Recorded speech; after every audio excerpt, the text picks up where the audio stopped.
ओम नमः शिवाय दोस्तों। मेरा नाम है अंकित और आज मैं आप सबके सामने आया हूँ किडनी फेलियर पेशेंट के सबसे इंपॉर्टेंट क्वेश्चन के आंसर देने के लिए। सबसे पहला और सबसे जरूरी क्वेश्चन रहने वाला है, क्या किडनी फेलियर पेशेंट फ्रूट्स और वेजिटेबल्स खा सकते हैं। दूसरा क्वेश्चन रहने वाला है, फ्रूट्स और वेजिटेबल्स को खाने की वजह से शरीर में जो पोटेशियम बढ़ता है, कहीं वो पोटेशियम किडनी फेलियर पेशेंट के लिए हार्ट अटैक का कारण तो नहीं बन जाएगा। तीसरा और सबसे जरूरी क्वेश्चन रहने वाला है, क्यों किडनी फेलियर पेशेंट को एनिमल प्रोटीन और मिल्क प्रोटीन बंद कर देना चाहिए। और चौथा और सबसे जरूरी क्वेश्चन होगा कि किडनी फेलियर पेशेंट को किडनी को रिवर्स करने के लिए किस प्रकार का ट्रीटमेंट लेना चाहिए। तो चलिए ज्यादा लेट करे बिना इस वीडियो को शुरू करते हैं। सबसे पहले नंबर पे हम बात करेंगे किडनी फेलियर पेशेंट और पोटेशियम के बारे में। मैं आपको एक बात बताना चाहता हूँ, पोटेशियम कोई इंसान का दुश्मन नहीं है, बल्कि एक इंसान को, एक हेल्दी इंसान को भरपूर मात्रा में पोटेशियम लेना चाहिए। क्योंकि अगर एक हेल्दी पर्सन पोटेशियम को अच्छी मात्रा में लेता है, यानी कि एक हेल्दी पर्सन अगर अच्छी मात्रा में फ्रूट्स और वेजिटेबल खाता है, तो उनसे मिला हुआ पोटेशियम उनके शरीर में इन्फ्लामेशन नहीं होने देता है। इसका मतलब ये है कि उनके शरीर में वो सूजन नहीं होने देता है। इन्फ्लामेशन यानी कि सूजन किसी भी बड़ी बीमारी की स्टार्टिंग स्टेज होती है। अगर किसी भी इंसान की किडनी फेल होने चालू हो रही है, उसको कैंसर हो रहा है या लीवर में फेलियर आने लग गया है, तो उसकी जो पहली स्टेज होगी वो स्टेज होगी सूजन होना, इन्फ्लामेशन होना। और अगर कोई इंसान अच्छी मात्रा में फ्रूट्स और वेजिटेबल खा रहा है, तो उस फ्रूट्स वेजिटेबल से मिलने वाला पोटेशियम उसके इन्फ्लामेशन को हील करेगा, उसकी सूजन को दूर करेगा और उसको भविष्य में होने वाले ऑर्गन फेलियर से, सीकेडी से, लीवर फेलियर से और कैंसर जैसी बीमारी से बचा लेगा। लेकिन अब हम बात करते हैं कि वो पोटेशियम जो कि एक हेल्दी इंसान के शरीर में रक्षक का काम करने लग रहा है, ऐसा क्या हो जाता है कि वही पोटेशियम एक सीकेडी के पेशेंट के शरीर में भक्षक का और जानलेवा हो जाता है। सीकेडी के पेशेंट के शरीर में पोटेशियम रक्षक का काम करेगा या भक्षक का काम करेगा, कहीं उसके लिए वो जानलेवा तो नहीं हो जाएगा। ये डिपेंड करता है सीकेडी पेशेंट की स्टेज के ऊपर है। अगर आप इन स्टेजेस को अच्छे से समझ लेते हो, तो आप अपनी सीकेडी को रिवर्स करने में, पहला स्टेप उठाने में कामयाब हो जाओगे। सबसे पहले नंबर पे हम एक्सप्लेन करेंगे सीकेडी की स्टेज 1 और 2 के बारे में। जब किसी इंसान की किडनी फेल होना जस्ट स्टार्ट हुई होती है, यानी कि उसके शरीर में इस किडनी के ऊपर इन्फ्लामेशन आई, उस सूजन का उस इंसान ने ध्यान नहीं दिया और वो इन्फ्लामेशन ने किडनी को फेल करना शुरू कर दिया। जैसे ही स्टेज 1 और 2 आती है, तो उस समय भी उस इंसान की शरीर में, उस इंसान की किडनी में इतनी कैपेसिटी बची होती है कि वो शरीर में बढ़ रहे पोटेशियम को और फास्फोरस को शरीर से बाहर निकालने की क्षमता को रखती है। तो इसका मतलब ये है कि स्टेज 1 और 2 के किडनी फेलियर के पेशेंट फ्रूट्स और वेजिटेबल्स को खा सकते हैं। उनकी वजह से जो शरीर में एक्सेस में पोटेशियम आएगा, वो यूरिन के रास्ते बाहर निकल जाएगा और फ्रूट्स एंड वेजिटेबल से जो नेसेसरी पोटेशियम मिलेगा, वो इन्फ्लामेशन को दूर करेगा और सीकेडी के प्रोग्रेस होने की स्पीड को डाउन कर देगा और कहीं ना कहीं उसको रिवर्स करने में भी सहायता करेगा। इसके बाद अगले नंबर पे हम बात करते हैं सीकेडी के स्टेज 3, 4 एंड 5 के बारे में। जैसे जैसे किडनी की फेल होने की स्पीड बढ़ती जाती है और फेल होकर के सीकेडी स्टेज 3, 4 और 5 में पहुंचती है, धीरे धीरे करके सबसे पहले नंबर पे किडनी फास्फोरस को बाहर निकालने की क्षमता को खोने लगती है। उसके बाद धीरे धीरे करके पोटेशियम भी शरीर में बढ़ने लग जाता है और जो किडनी होती है पोटेशियम को शरीर से बाहर निकालने की क्षमता को खोने लग जाती है। अगर किसी इंसान की किडनी फेल होकर के इन स्टेजेस में एंटर कर गई है, तो उस केस में भी पेशेंट को फ्रूट्स और वेजिटेबल दिए जाने चाहिए। लेकिन उस केस में फिर इस बात का ध्यान रखना चाहिए कि बहुत ज्यादा हाई पोटेशियम के फ्रूट्स और वेजिटेबल्स को बंद कर देना चाहिए और लो पोटेशियम के फ्रूट्स और वेजिटेबल्स भी कम मात्रा में थोड़े थोड़े इंटरवल पर देते रहना चाहिए। हाँ, एक बात का जरूर ध्यान रखना चाहिए कि अगर सीकेडी की स्टेज 3, 4 और 5 के साथ में शरीर में सूजन भी ज्यादा आने लग गई है, तो उस केस में कुछ समय के लिए फ्रूट्स और वेजिटेबल्स को बिल्कुल बंद कर देना चाहिए और एक रेस्ट्रिक्टेड डाइट को फॉलो करना चाहिए, ताकि सूजन को और जो इमरजेंसी सिम्टम आने लग रहे हैं उनको रिवर्स करके सीकेडी के पेशेंट को स्टेबल करके फिर उसकी सीकेडी के ऊपर रिवर्स करने के ऊपर काम करा जा सके।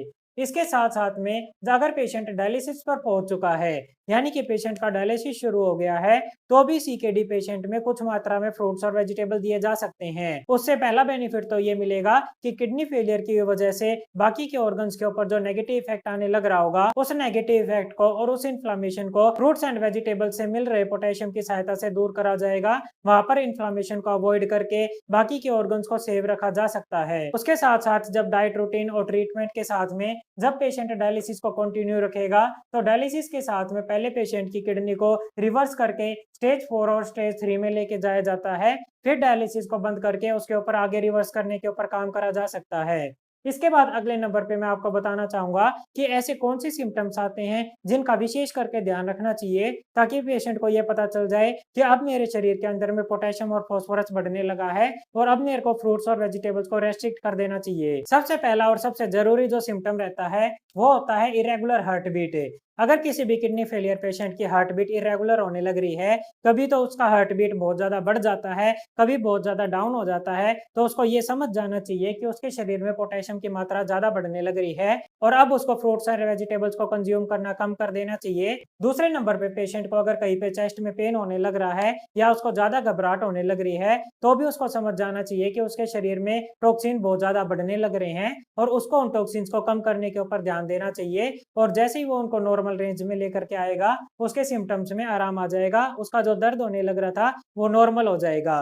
तीसरे नंबर पे अगर पेशेंट को बहुत ज़्यादा स्वेलिंग आने लग गई है, तो स्वेलिंग आने का मतलब ये होता है कि पेशेंट की किडनी के अंदर में जो शरीर से एक्सेस वाटर को बाहर निकालने की क्षमता है, वो कम होने लग गई है। इस केस में पेशेंट को सबसे पहले नंबर पे तो नमक का कंजप्शन बिल्कुल कम या बिल्कुल बंद कर देना चाहिए। नमक को बंद अपने एक्सपर्ट की ऑब्जर्वेशन में ही कीजिएगा।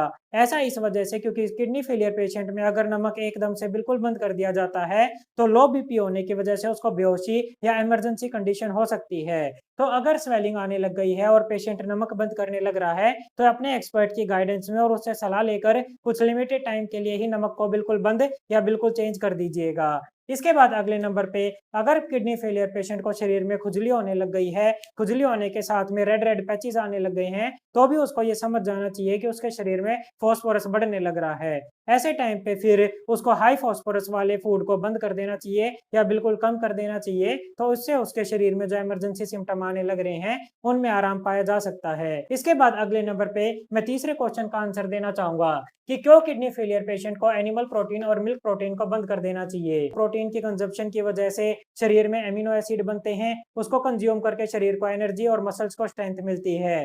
दूसरे नंबर पे बाय प्रोडक्ट के रूप में प्रोटीन के कंजप्शन की वजह से यूरिया और यूरिक एसिड भी बनता है। किडनी का काम होता है शरीर से बढ़े हुए यूरिया को और बढ़े हुए यूरिक एसिड को बाहर निकालना। लेकिन अगर किसी इंसान के शरीर में जरूरत से ज्यादा यूरिया बनने लग रहा है, तो किडनी फेलियर पेशेंट में यूरिया बढ़ता जाएगा, जिसकी वजह से इमरजेंसी सिम्टम आ सकते हैं। तो प्रोटीन को अवॉइड करने की सलाह इस वजह से दी जाती है ताकि किडनी फेलियर पेशेंट के शरीर में यूरिया को और यूरिक एसिड को बढ़ने से कंट्रोल किया जा सके। लेकिन उसके साथ साथ में कुछ लिमिटेड अमाउंट में भी प्रोटीन लिया जाना चाहिए ताकि उसके शरीर में स्ट्रेंथ बनी रहे, उसके मसल्स को और उसके शरीर को ताकत मिलती रहे। तो इसके लिए पेशेंट को लो प्रोटीन डाइट को फॉलो करना चाहिए। इसके बाद मैं बताना चाहूंगा अगर किसी किडनी फेलियर पेशेंट के शरीर में potassium, urea, uric acid, phosphorus बढ़ने लग गया है, तो उसको किस प्रकार से कम करा जा सकता है। उसको कम करने के लिए सबसे पहले नंबर पे तो किडनी फेलियर पेशेंट को एक रेस्ट्रिक्टेड और एक प्रॉपर डाइट चार्ट को फॉलो करना चाहिए। दूसरे नंबर पे अपने शरीर में बढ़े हुए पोटेशियम और फास्फोरस को बाहर निकालने के लिए एनिमा की सहायता ली जा सकती है। 200 ml सादे पानी का एनिमा लगातार 21 दिन तक लेने से भी बढ़े हुए पोटेशियम और फास्फोरस को शरीर से कम किया जा सकता है। तीसरे नंबर पे कुछ इस प्रकार की जड़ी बूटियां आती हैं जो कि किडनी के नेफ्रॉन्स को रीजनरेट करके उसकी सहायता करती हैं शरीर से बढ़े हुए पोटेशियम, फास्फोरस और यूरिया को निकालने में। इसके बाद सबसे जरूरी होता है अगर किसी पेशेंट को बहुत ज्यादा इमरजेंसी सिम्टम आ गए हैं और वो इस कंडीशन में नहीं है कि वो डाइट चार्ट को फॉलो कर पाए या वो किसी प्रकार का काढ़ा ले पाए, तो उस इमरजेंसी कंडीशन में डायलिसिस की सहायता से भी बढ़े हुए टॉक्सिन को शरीर से बाहर निकाला जा सकता है। एक बार जब डायलिसिस की सहायता से इमरजेंसी सिम्टम्स को अवॉइड कर दिया जाता है और पेशेंट की लाइफ को बचा करके उसको स्टेबल कर दिया जाता है, तो उसके बाद डाइट चार्ट और जड़ी बूटियों की सहायता से उसकी सीकेडी को रिवर्स करने के ऊपर वर्क करना चालू किया जा सकता है। इसके बाद अगले नंबर पे मैं आपको बताना चाहूंगा कि किडनी फेलियर पेशेंट का लाइन ऑफ ट्रीटमेंट क्या रहना चाहिए। अगर किडनी फेलियर पेशेंट के लाइन ऑफ ट्रीटमेंट में इन बातों का ध्यान नहीं दिया जाएगा, तो किडनी फेलियर पेशेंट लाइफ में कभी भी अपनी किडनी को रिवर्स नहीं कर पाएगा। सबसे पहले नंबर पे अगर किसी इंसान की किडनी फेल हो गई है, तो उसको एक प्रकार की ट्रीटमेंट अप्रोच को नहीं अपनाना होगा, उसको कई प्रकार की ट्रीटमेंट अप्रोच की सहायता लेनी होगी। जैसे कि उसको अल्टरनेटिव मेडिकल साइंस की सहायता से अपनी किडनी में ब्लड सर्कुलेशन को इम्प्रूव करना होगा, ताकि जब वहां पर ब्लड सर्कुलेशन इम्प्रूव होगा, अच्छी मात्रा में वहां पर न्यूट्रिएंट्स, मिनरल्स सभी चीजें पहुंचेंगी, तभी जहाँ पर वहां पर हीलिंग का वर्क हो पाएगा। पेशेंट को अल्टरनेटिव मेडिकल साइंस, आयुर्वेदा और नेचुरोपैथी तीनों को कंबाइन करके चलना पड़ेगा। दूसरे नंबर पे पेशेंट को एक कस्टमाइज्ड और स्पेसिफिक डाइट चार्ट फॉलो करना होगा, जो पेशेंट की रिपोर्ट के अकॉर्डिंग, उसके हेल्थ पैरामीटर्स के अकॉर्डिंग बनाया जाएगा।